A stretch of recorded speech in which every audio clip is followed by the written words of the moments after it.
ഈ കണ്ട് കണ്ട് ഇഷ്ടപ്പെടുക എന്ന് പറയത്തില്ലേ, അങ്ങനെ ഇഷ്ടപ്പെട്ടൊരു സാധനമാണ് ഇപ്പം നമ്മൾ ഉണ്ടാക്കാൻ പോകുന്നത്. കാണാനാണെങ്കിൽ കൊള്ളാം, അത്യാവശ്യം ഭംഗിയൊക്കെ ഉണ്ട്. അതിനേക്കാളും ചെയ്യാനാണെങ്കിൽ ഒടുക്കത്തെ സിമ്പിളും. എന്നാൽ പിന്നെന്താ, അങ്ങ് ചെയ്തേക്കാം. ലെങ്തിൽ 2 പീസ് പേപ്പർ കട്ട് ചെയ്തെടുക്കുക, അത് തമ്മിൽ ഒട്ടിക്കുക, അതിൻ്റെ എൻഡുകൾ തമ്മിൽ ഒട്ടിക്കുക. അപ്പോൾ നമുക്കൊരു സർക്കിൾ കിട്ടും. ആ സർക്കിൾ ബേസ് ആയിട്ട് വെച്ച് 2 പപ്പടം പോലത്തെ പീസ് കട്ട് ചെയ്തെടുക്കുക, അതിന് കണ്ണൊക്കെ വരച്ചൊന്ന് ക്യൂട്ടാക്കുക. തിക്നെസ് ഇല്ലാതെ 2 പീസ് പേപ്പർ കട്ട് ചെയ്തെടുക്കുക. അതാണ് നമ്മുടെ ത്രെഡ്.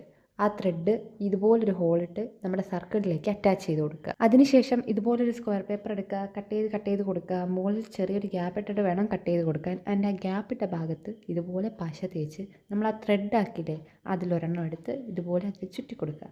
ഇതാണ് നമ്മുടെ ടെയിൽ പോർഷനായിട്ട് വരുന്നത്. അതിന് കുറച്ചുകൂടെ ഭംഗി കിട്ടാൻ വേണ്ടി ഒരു ചെറിയ വൈറ്റ് പേപ്പർ ഇതുപോലെ ഒട്ടിച്ചു കൊടുക്കുക. ആൻഡ് ഇതിനെയും നമ്മൾ നമ്മുടെ സർക്കിളിലേക്ക് അറ്റാച്ച് ചെയ്ത് കൊടുക്കുന്നു. നമ്മൾ മുകളിൽ ഒരു ത്രെഡ് ആക്കാൻ ഒരു ഹോൾ ഇട്ടിട്ട് അതുപോലെ താഴെയും ഒരു ഹോൾ ഇട്ടിട്ട് ഇതിനെ നമ്മൾ അതിലേക്ക് അറ്റാച്ച് ചെയ്ത് കൊടുക്കും. ആൻഡ് നമ്മുടെ സാധനം ഇവിടെ റെഡി ആവാറായി. ഇനി വലിയ പരിപാടിയൊന്നുമില്ല.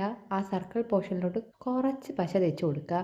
ആൻഡ് നമ്മൾ ആ പപ്പടം പോലെ കട്ട് ചെയ്ത് വെച്ചിരുന്ന സാധനം ഇട്ടേ, ഓർക്കുന്നുണ്ടോ, അതെടുത്ത് ഇതിലേക്ക് ഒട്ടിച്ചു കൊടുക്കും. നമ്മുടെ കണ്ണൊക്കെ വരച്ചു കൊടുത്ത പോർഷൻ ഫ്രണ്ടിലും അതിൻ്റെ ഒന്നും വരയ്ക്കാതെ പ്ലെയിൻ ആയിട്ട് ഇട്ടിരുന്നില്ലേ, അത് ബാക്കിലും ഒട്ടിച്ചു കൊടുക്കും. ഇനി ഇത് എന്താന്ന് പറഞ്ഞില്ലല്ലോ, ഇതാണ് വാൾ ഹാങ്ങിങ്. വീഡിയോ ഇഷ്ടപ്പെട്ട ലൈക്കും കമൻറ്റും സബ്സ്ക്രൈബും ഒന്നും മറന്നു വരുത്.